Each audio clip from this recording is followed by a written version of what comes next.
जीवन में मृत्यु अटल सत्य है। एक दिन सबको आनी है, जगत से सबको जाना है, लेकिन जाने से पहले कोई ऐसी पूंजी अपने पास होनी चाहिए जिससे हमारा अगला जन्म सुधर जाए और बन जाए। इसलिए कहते हैं दुनिया की सबसे ताकतवर चीज यदि कोई है तो कहते हैं लोहा।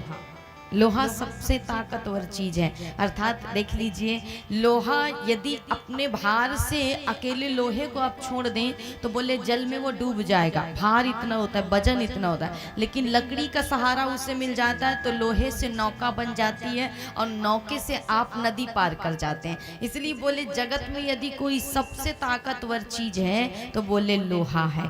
लोहे से ताकतवर जो चीज है, जो लोहे को भी जला देती है और गला देती है, वो क्या है? बोले महाराज आग है। आग ऐसी चीज है जो लोहे को भी गला देती है और पिघला करके कुछ भी बना सकती है। इसलिए लोहे से ताकतवर क्या हो गया? बोले आग हो गया। आग से भी ताकतवर क्या है जगत में? बोले पानी है, जो आग को भी बुझा देती है महाराज। इसलिए पानी उससे भी ताकतवर। लेकिन पानी से भी ताकतवर कौन है? बोले इंसान है, जो पानी को भी पी जाता है महाराज। इसलिए इंसान पानी से भी ताकतवर। लेकिन इंसान से भी ताकतवर यदि कोई चीज है तो मानो न मानो मृत्यु है, जो मनुष्य को भी खा जाती है और मनुष्य का भी अभिमान अहंकार यहीं छूट जाता है और उसे ले जाती है संसार से।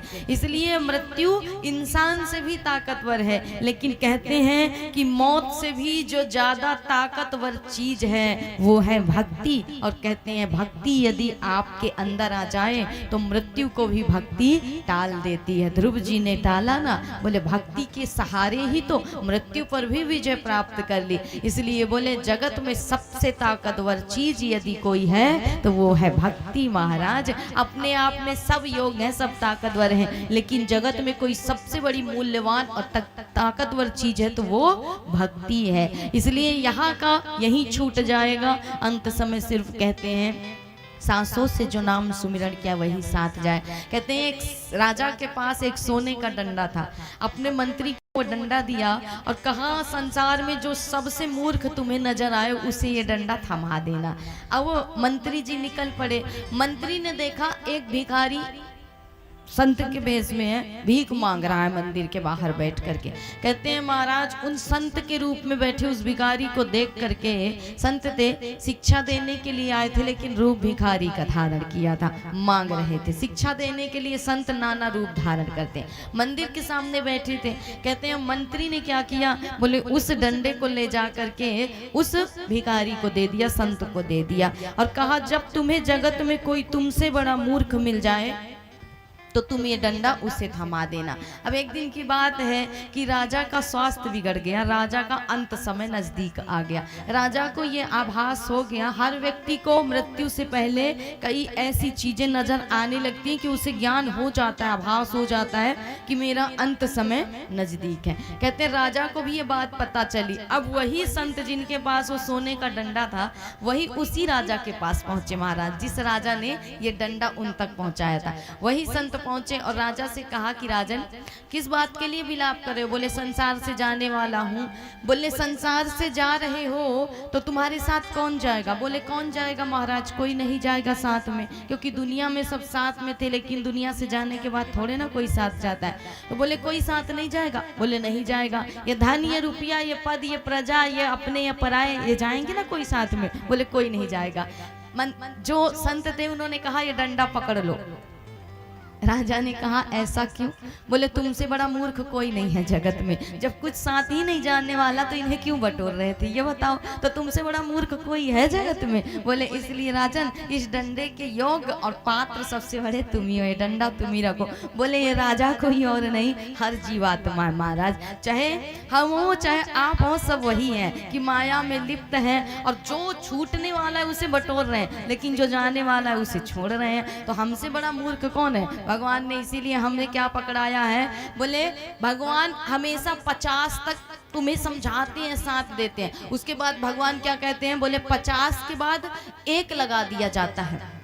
अर्थात 51 अब वन में जाने की उम्र आ गई है। अब सीधे सीधे रिटायरमेंट लो और वन में जाओ और भजन करो। मन को वन बना लो, वैराग्यवान बना लो, अब भजन करो। लेकिन मनुष्य को समझ में नहीं आता। भगवान कब तक समझाते हैं? बोले 58 तक समझाते हैं। जब 58 तक तुम बन नहीं गए तो भगवान कहते हैं 59 तू रहेगा 60 का 60, मूर्ख का मूर्ख, और 60 का डंडा पकड़ा करके भगवान भी तुम्हें छोड़ करके चले जाते। अब तेरा कुछ नहीं हो सकता। इसलिए कहते हैं जगत में जीव से, मनुष्य से बड़ा चतुर भी कोई नहीं और मनुष्य से बड़ा मूर्ख भी कोई नहीं। इसलिए संतों ने कहा है कि महाराज तन को तो बहुत धोया है, तन को तो बहुत रंग रोगन लगाया है, शरीर पर बहुत क्रीम पाउडर लगाया है, लेकिन कभी मन को भी धो लिया करो सत्संग करके, भजन करके, क्योंकि सत्संग बड़ी मुश्किल से मिलता है। कहते हैं जो कथा देवलोक में भी दुर्लभ है वो कथा मनुष्य के स्मृति लोक में सुलभ मिलती है। लेकिन कहते हैं ना कि ज्यादातर मनुष्यों का स्वभाव होता है जो वस्तु फ्री में मिल जाए उसकी कोई महत्वता नहीं होती है, उसकी कोई कीमत नहीं होती। हमें हवा फ्री में मिलता है, हम कीमत समझते हैं, लेकिन जब कोरोना आया और ऑक्सीजन 50,000 का मिल रहा, 2 लाख का मिल रहा, तो समझ में आया ना कि सांसों की भी कीमत चुकानी पड़ती है, वायु की भी कीमत लगती है महाराज। कहते हैं ऑक्सीजन आपको फ्री में मिल रहा, हवा फ्री में मिल रही, आपको उसकी वैल्यू नहीं, कीमत नहीं है। पानी आपको फ्री में मिल रहा, आपको वैल्यू नहीं है, कीमत नहीं है। सांसें फ्री में मिली हैं, आपको कीमत नहीं है, वैल्यू नहीं है। इसलिए जीवन में अगर कोई चीज मुफ्त में मिल जाए ना, फ्री में मिल जाए, तो मनुष्य के पास उसके लिए कोई समय नहीं है, कोई कीमत नहीं, कोई महत्व नहीं है। और वही चीज का यदि दाम देना पड़ जाए ना तो बोले आपके लिए वो चीज कीमती हो जाती है। सोना चांदी फ्री में नहीं मिलता इसलिए कीमती है, अगर फ्री में बटने लग जाए ना तो वैल्यू घट जाएगी, उसकी कीमत घट जाएगी। इसलिए कहते हैं महत्वता आपके गुणवत्ता की है, गुणों की है, वैल्यू है महाराज। इसलिए कहते हैं कथा आपको फ्री में मिली, आप कथा की वैल्यू नहीं समझते हो। कहते हैं ये कथा उस स्वर्ग लोक में भी दुर्लभ है जो यहाँ मिलती है। तात स्वर्ग अपवर्ग सुख धरिय तुला एक अंग, और तुल न ताही सकल मिली जो सुख लव सत्संग।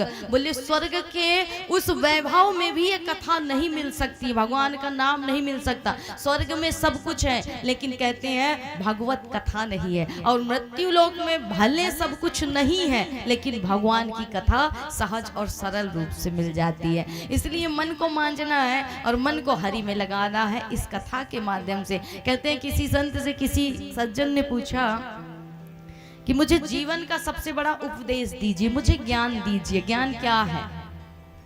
बोले अपने मन को पहचान लेना, अपनी आत्मा को पहचान लेना ज्ञान है।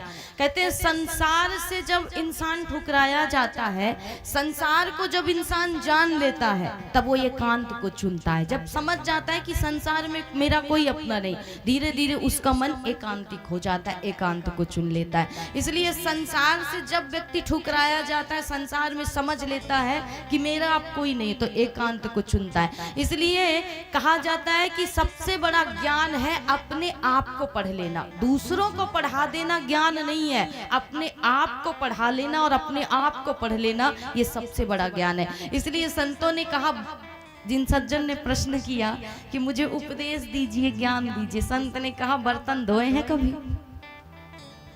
और शादीशुदा होगा तो धोया होगा महाराज, नहीं होगा तो भी धोया होगा, धोना तो पड़ता ही है, चाहे स्त्री हो चाहे पुरुष हो, बर्तन तो कभी न कभी सबको धोना पड़ता है। अब भोजन यदि अच्छा पाना है, शुद्ध सात्विक पाना है आहार, तो उसके लिए बर्तन तो साफ करना पड़ेगा। बोले बर्तन साफ किए हैं? उन पुरुष ने कहा किए हैं महाराज। बोले अवतार लिया, भगवान ने जो अवतार लिया कहाँ लिया? बोले नंद बाबा के यहाँ लिया। नंद अर्थात जीवात्मा, नंद अर्थात जीवात्मा कहते हैं महाराज, और माना जाता है कि नंद का अर्थ हुआ जीवात्मा। लेकिन नंद के बाद भी कुछ चीजें हैं। बोले भगवान ने कहाँ जन्म लिया? गोकुल में जन्म लिया। कहते हैं गोकुल है हृदय और मथुरा है देह। तो माना जाता है कि नंद रूपी जीवात्मा के यहाँ जब उसके हृदय में प्रेम आया, तब कहते हैं भगवान ने अवतार उनके घर पे लिया और गोकुल में लिया महाराज।